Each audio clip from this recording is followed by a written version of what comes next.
Magandang araw mga bata! Narito akong muli. Ako si Teacher Yeng, ang inyong gurong katuwang na mahasa ang inyong talas sa matematika. Ang ating ika-4 na aralin na para sa ikalawang linggo ng unang markahan ay hango sa MELT number 4, reads and writes numbers up to 1,000 in symbols and in words. Ngayong araw ay pag-aaralan naman natin ang pagbabasa at pagsusulat ng bilang sa simbolo at salita. Pero magbalik tanaw muna tayo sa nagdaang aralin. Gamit ang laktaw na pagbibilang ng 10, 50 at 100, tukuyin ang nawawalang bilang. Gamit ang laktaw na pagbilang ng 10, tukuyin ang nawawalang bilang. 40, 50, 40, 70, 80. Ang tamang sagot ay 60. Gamit naman ang laktaw na pagbilang ng 50, tukuyin ang nawawalang bilang. 250, patlang, 350, 400. Ang tamang sagot ay 300. Gamit naman ang laktaw na pagbilang ng 100, tukuyin ang nawawalang bilang. 300, patlang, 500, 600.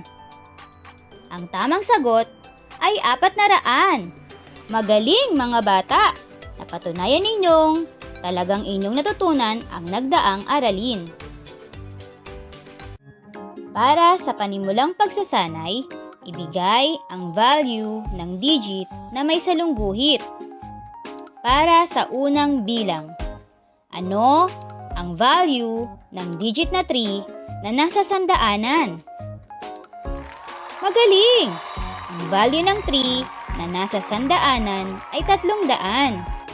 Para sa ikalawang bilang, ano ang value ng digit na 7 na nasa sampuan? Magaling! Ang digit na 7 na nasa sampuan ay may value na 70. Ano naman ang value ng digit na 0 na nasa isahan? Mahusay! Ang value ng 0 na nasa isahan ay 0 din. Para sa ika-4 na bilang, ano ang value ng digit na 4 na nasa sandaanan? Magaling! Ang value ng digit na 4 na nasa sandaanan ay 400. Para sa huling bilang, ano ang value ng digit na 8 na nasa sampuan? Mahusay! Ang value ng 8 na nasa sampuan ay 80. Kapuri-puri ang inyong ipinamalas sa talas sa pagtukoy ng value o halaga ng digit na nasa isang bilang. At dahil master nyo na ang kasanayang ito, magiging madali na lang para sa inyo ang pagbabasa at pagsusulat ng mga bilang. Mayroong dalawang paraan ng pagsulat ng bilang.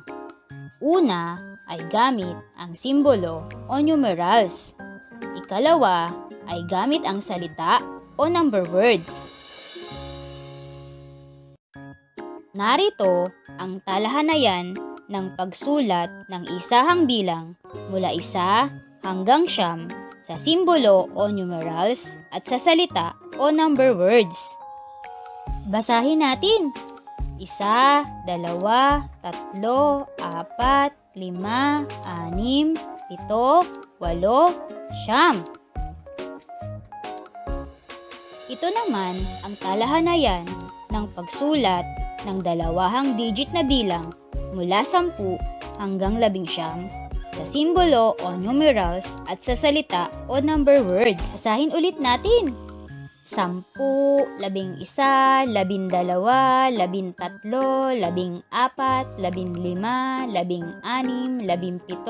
18, 19. Narito naman ang talahanayan ng pagsulat sa simbolo at salita ng 2 digit na 10 ang bilang mula 10 hanggang 90. Basahin natin. 10, 20, 30, 40, 50,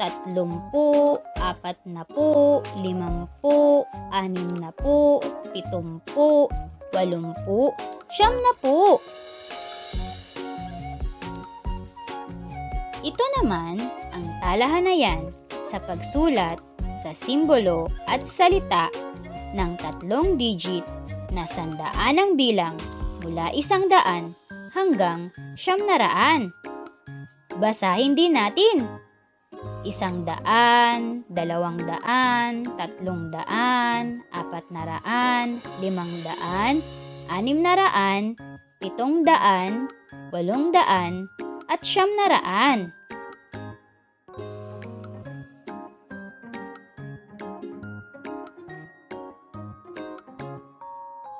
Ito naman ang bukod na talahanayan sa pagsulat ng bilang na 1,000 sa simbolo at salita. Gamit ang kaalaman mula sa mga talahanayang inyong nakita, ay maaari na kayong magsalin ng bilang mula sa numerals o simbolo para maging number words o salita or vice versa. Gagamitin din natin ang inyong kasanayan sa pagbibigay ng value ng mga digit na bumubuo sa bilang. Halimbawa, sa bilang na 425, isa-isahin muna nating kunin ang halaga o value ng bawat digit. Ang 4 na nasa sandaanan ay may halagang 400. Ang 2 na nasa sampuan ay may halagang 20. Ang 5 na nasa isahan ay may halagang 5. Kaya kung atin itong isasalin ng pasalita, masasabi natin na ang bilang ay maaaring isulat ng 400 at 25.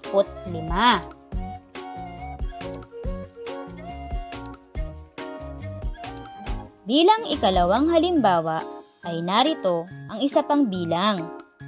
Gaya ng ginawa natin sa unang halimbawa, isa-isahin rin nating tukuyin ang value ng bawat digit na bumubuo sa bilang. Ang digit na 8 na sa sandaanan ay may value na 800. Ang digit na nasa sampuan ay 0 at walang katumbas na halaga. Kaya isunod na natin ang 6 bilang value ng digit na 6 na nasa isahan. Ngayong natukoy na natin ang value ng bawat digit, maaari na nating isulat ang number words o salitang bilang na 806. Dumako na tayo sa ikatlong halimbawa. Sa bilang na ito, isa-isahin rin nating tukuyin ang mga value ng bawat digit. Ang digit na 1 na nasa sandaanan ay may value na 100. Ang digit naman na 7 na nasa sampuan ay may value na 70. Ang digit na 0 na nasa isahan ay walang katumbas na halaga. Kaya ating pagsasamahin ang mayroon lamang halaga. Kaya maaari nating isulat ang number words o salitang bilang nito na 170.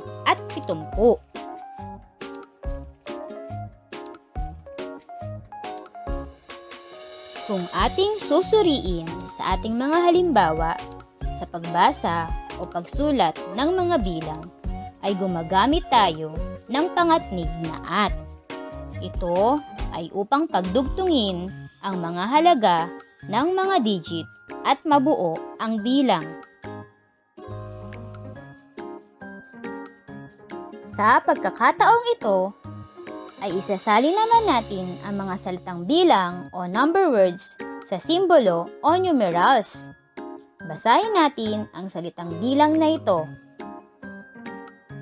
600 at 9. Ito ang katumbas na simbolo ng 600. Ito naman ay ang katumbas na simbolo ng 9. Kapag ating pinagsama, ay ito ang magiging katumbas na simbolo ng 609.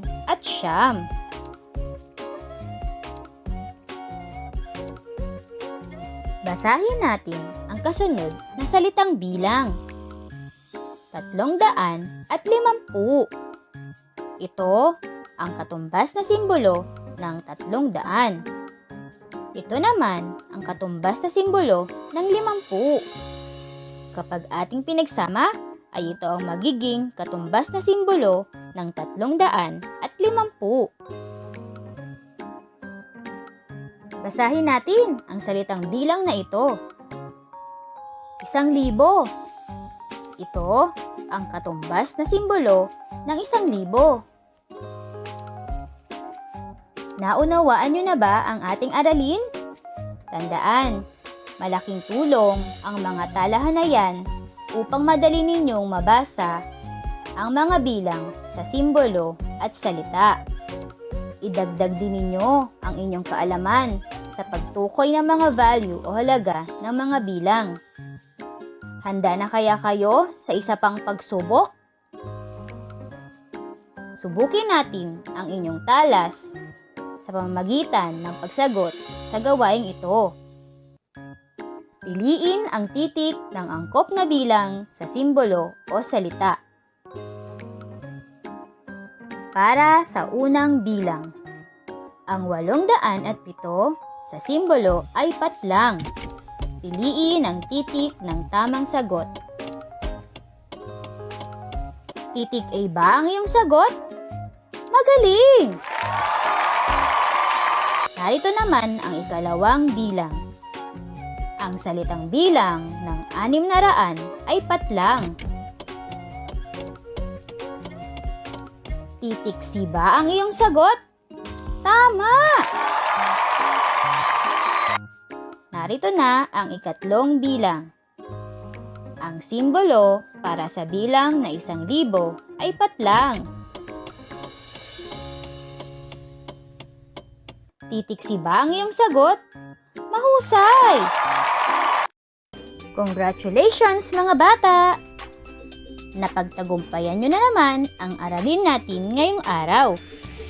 Dahil dito ay masasabi kong handa na kayong muli para sa ating susunod na aralin. Muli, ito si Teacher Yang, ang inyong gurong kaagapay na mahasa ang inyong talas sa matematika. Hanggang sa muli! Paalam!